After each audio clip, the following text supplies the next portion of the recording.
Hello student, आइए solve करते हैं एचसीवी का ये क्वेश्चन जो कि सर्कुलर मोशन से है।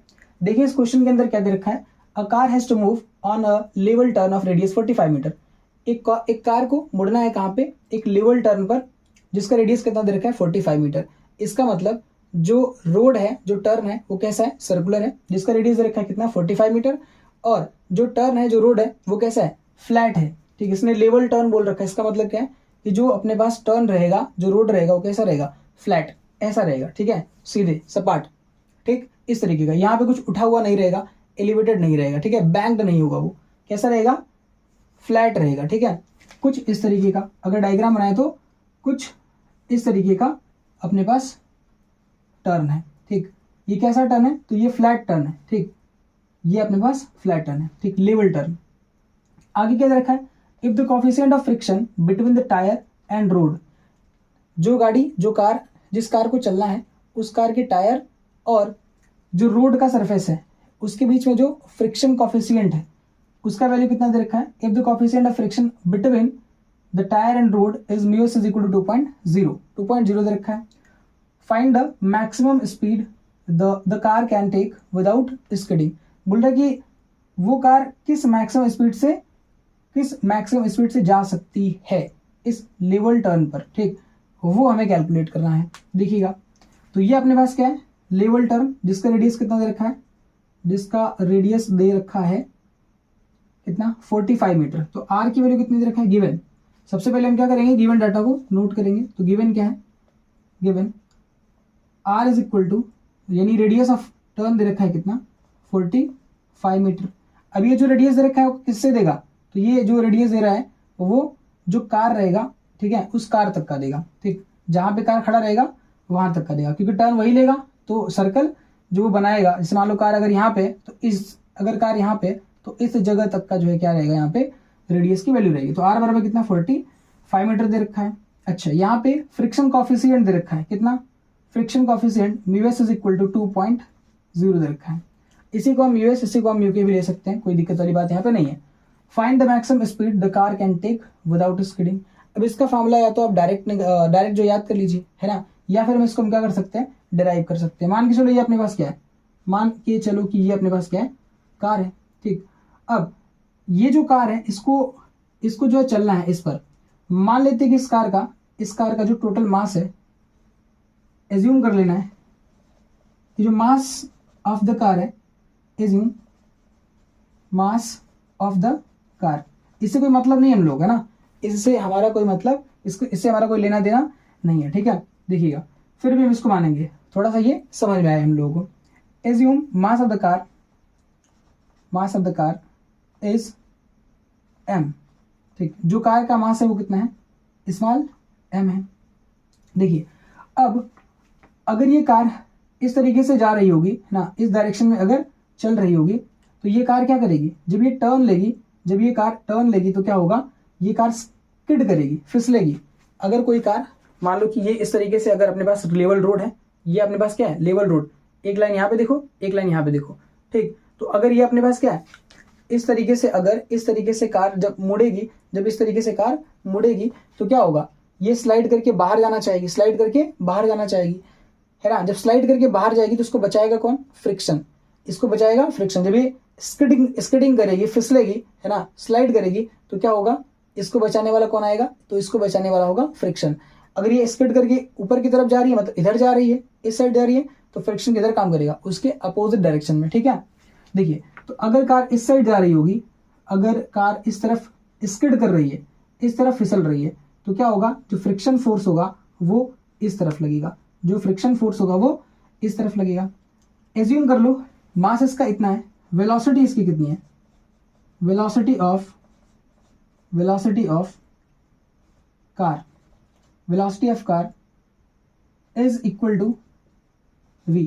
इसका मास m है और जो वेलोसिटी ऑफ कार है, ठीक, वो v है। अभी मैक्सिमम वेलोसिटी जाना चाहता है तो हम कर लेते हैं क्या चीज भैया, v मैक्स। इसकी मैक्सिमम वेलोसिटी कितनी है, v है, या फिर अभी हटा दो इसको। ठीक, अभी हमने क्या ले लिया, वेलोसिटी इसकी कितनी है, v वेलोसिटी से ये चल रहा है, और हम ये भी मानेंगे कि जो वेलोसिटी है इसकी कैसी है, मैक्सिमम वेलोसिटी है। ठीक, जिससे ये जाना चाह रहा है, तो उसके लिए क्या कंडीशन बनेगा, ठीक है, वो हमसे पूछ रहे हैं। इस v की वैल्यू हमें कैलकुलेट करनी है फाइनली।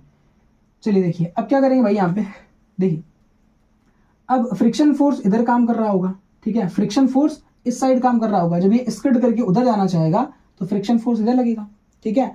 अब हम चाहते हैं कि ये मैक्सिमम वेलोसिटी से चले पर स्किड ना करे, ठीक।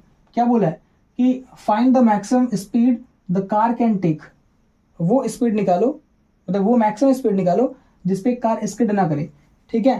तो हम क्या करेंगे, यहाँ पे ये भी स्किड कर रहा होगा, जब ये थोड़ा सा स्किड करेगा तो इसको बचाएगा कौन, इसको बचाएगा फ्रिक्शन। जब ये स्किड करके बाहर जाना चाहेगा तो इसको बचाएगा कौन, फ्रिक्शन।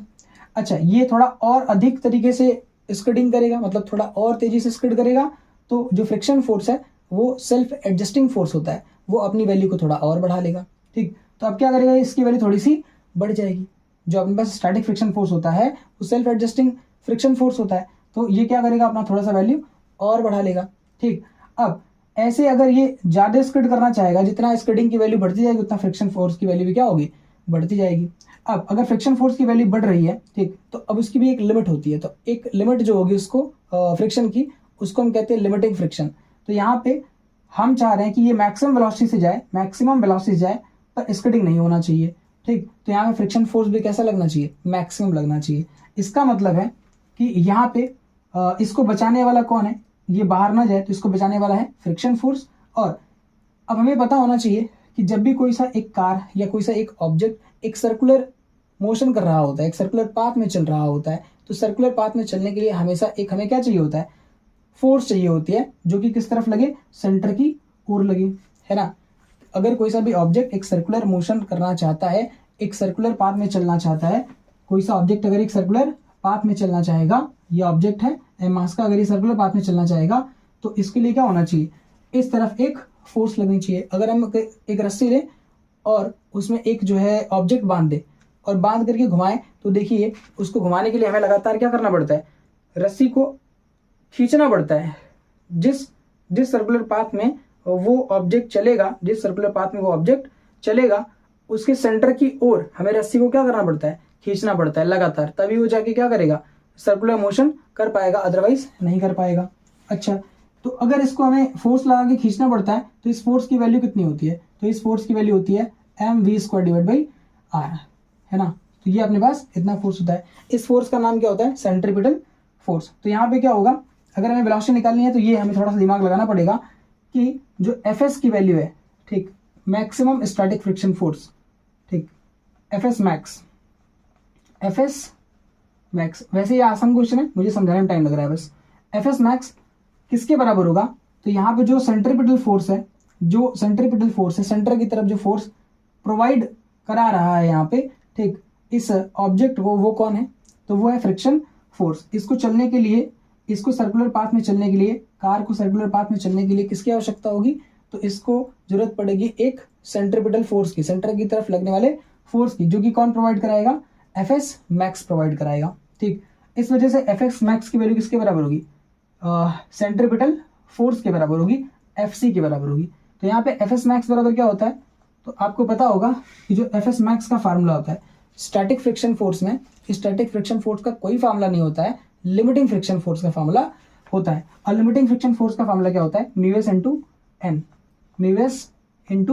यहाँ पे एन क्या है, N is a normal reaction force. जैसे नीचे की तरफ फोर्स कितना काम कर रहा है, mg, इस ऑब्जेक्ट पर नीचे की तरफ फोर्स काम करेगा mg, ठीक, और ऊपर की तरफ फोर्स काम करेगा n। ये नॉर्मल रिएक्शन फोर्स कौन अप्लाई कर रहा होता है इस ऑब्जेक्ट पर, तो ये जो ग्राउंड का सरफेस है ये इस पर ऊपर की तरफ फोर्स अप्लाई कर रहा होता है, और mg किधर लग रहा है, नीचे की तरफ।